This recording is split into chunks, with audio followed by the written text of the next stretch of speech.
New AI being developed for CBSA screening to be introduced in 2027, high refusal rates of study permits, and a significant reduction in temporary residence in the first 6 months of 2025 on this edition of ImmPulse. I'm Howard Greenberg. Hi, I'm Greenberg Hameed. Well, today's an interesting day, Naman, to discuss numbers dropping. Right. So there's a significant article that looked back at the first 6 months of 2025. We know there's been a lot of discussion about reducing temporary resident numbers to 5%. And the initial data shows that in the first 6 months, there were 226,000 less temporary residents than the previous year. And about 40% were students and 60% were various foreign workers. So I've been down this road before in practicing for many years, and sometimes the unintended consequence is that you put a stop on study permits and work permits, and it's hard to restart. Right. We know there's significant pain by institutions. Academic institutions are reducing certain programs because of the reduction of numbers. I'm also thinking about employers, though, that are dealing with shortages and who have often recruited from post-secondary institutions. Right. So what's started as an open door policy for schools and employers is turning into a very, very narrow, refined policy where select students are going to select universities and select workers are going to select employers. Right. And that's what the system is turning into. Right.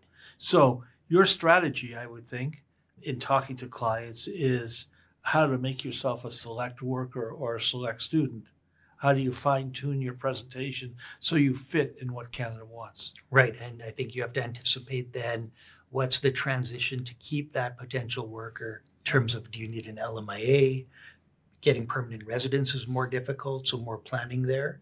And there are a lot of temporary foreign workers and students who are in the country who really don't want to get back. What do you think the best approach is from a compliance perspective for employers recruiting foreign workers right now? So what I hear you saying is strategy, strategy, strategy. You have to rethink this and think it through carefully at the beginning to target who you want and how you're going to bring them in. All right. What's the end plan? And this is in combination, the reduction of numbers goes closely with the tightening of policies.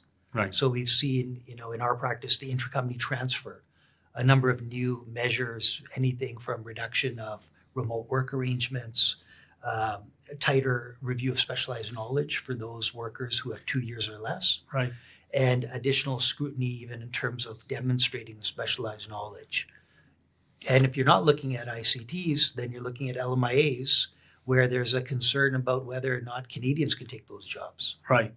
And we can see that the leader of the opposition has come out with statements that Canadian jobs are being taken by foreign workers. And we've been down that road before. So that's the beginnings of the movement towards tightening. Right. And our observation is that the system's still navigable. You can navigate the situation, Right. whether it's an LMIA, ICTs, but there has to be additional review. And you need to be very well prepared when you go into those online discussions with an ESDC officer. They're going to ask many questions about work location. We've seen increased scrutiny where you're working at a third-party client site about direction control of the worker. Right. So preparation is the key right now. Justification is going to be critical. That's right. Okay.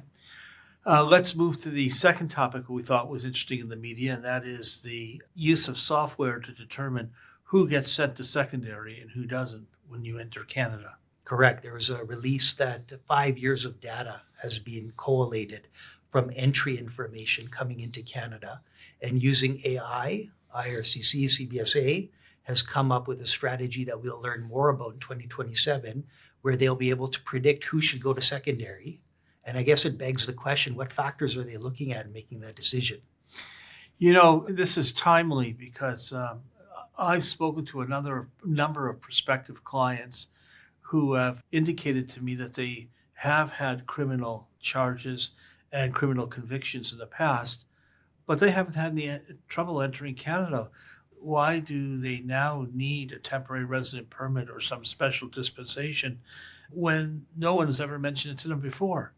And it caused me, when I saw this article, to believe that those people who think they're coming back and forth because the system didn't catch them is more likely to be caught in the future when the new AI comes in. I can't believe that they won't tie this directly to the conviction records.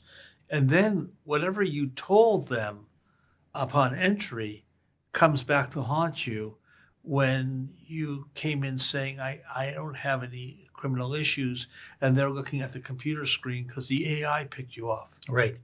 Well, and that's interesting if we think of our corporate employers, Right. even business visitors. Right. Is it possible when you see a certain number of frequent visits that you might be called to secondary to see, are you actually working? Right. Right. And of course, then it'll be interesting to figure out, does nationality, gender, other factors, what is the equation that they're working on? And Right. how fair and equitable is the selection? They're getting smarter and more thorough. There'll be mistakes, it's AI, but it'll be a lot deeper than an officer just looking at your passport as you enter and waving you through. Right. So from an employer action plan perspective, we step back.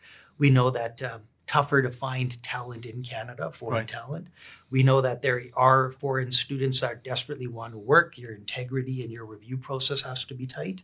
We know that immigration prep is important in terms of dealing with officers. And you should have a policy, particularly when you're crossing with the border, sensitive information, any representations, making sure people are prepared to file work permits or Right. explain why they don't need one. Right. That's where we're headed. Absolutely right. You know, the flavor of the week has been articles about taking telephone or different devices into the United States and the ability to look into those devices and take them away and copy them. But from the Canadian side, what's coming is what's in your past Right. and what did you, not just your social media, what your criminality, your charges in the past, what have you been charged with and what have you disclosed? Right.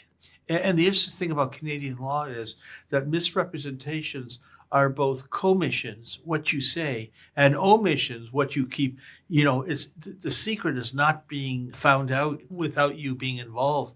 You must fess up. Right. And, you know, from an employer perspective, whether it's email communication or awareness or giving information about someone's ability to come in without a work permit, you're now connected and there's employer offenses that can be triggered as well. Right. So HR policies are going to have to get tighter, and rules of engagement for individuals coming into Canada are going to have to be implemented. Right. We highly recommend that individuals who are concerned about whether or not they're admissible to Canada or they qualify for a particular entry, reach out before you get on a plane or before you get in a car. It's very hard to reverse steps taken once they're taken. In addition, if you're an employer and you're concerned about the pace of all the new changes, you want to understand the right policy to implement, please feel free to reach out to Greenberg Hameed. We'd be pleased to discuss.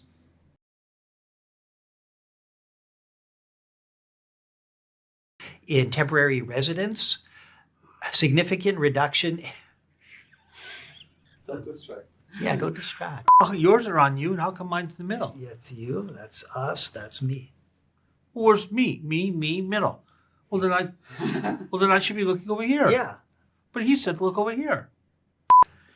Shoulders back. See if you can neigh like a horse when you do that. A little flex, a little flex of pectorals.